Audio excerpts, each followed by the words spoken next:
पूरा हके मेला में मिले है पगली, मिले है पगली बैठन के अपना घरे से। पूरा हके मेला में मिले है पगली, साल भर पायल दशहरा के पगली सागर सोरे छै,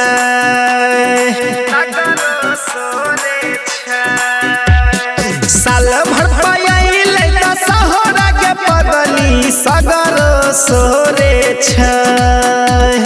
पूरा के मेला में मिले है पगली बैठन के अपना घरे से।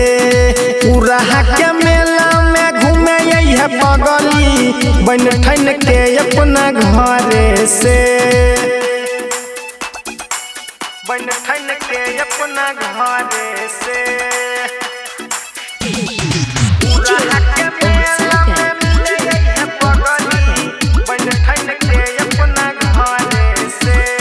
चौमीनो और चाट भी खिलैबो जे जे कहबी सब गे दिलैबो।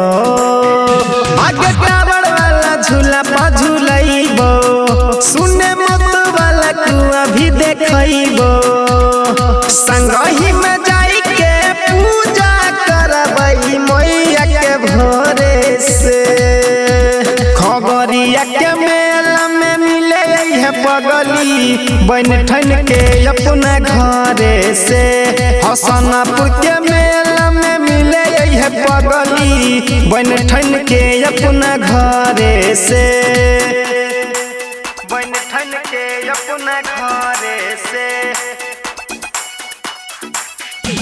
खगड़िया के मेला में मिले है पगली बैठन के अपना घरे से।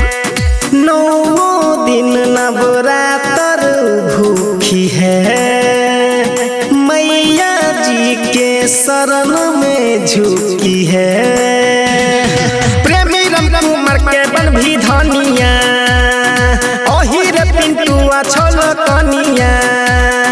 दिल बड़ा दिल खुश पे गिर बाबर सही है मैया जी थोड़े से।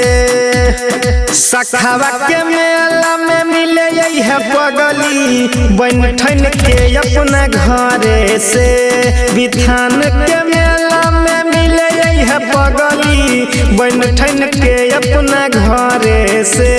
पलक रिकॉर्डिंग स्टूडियो साहेबपुर कमाल।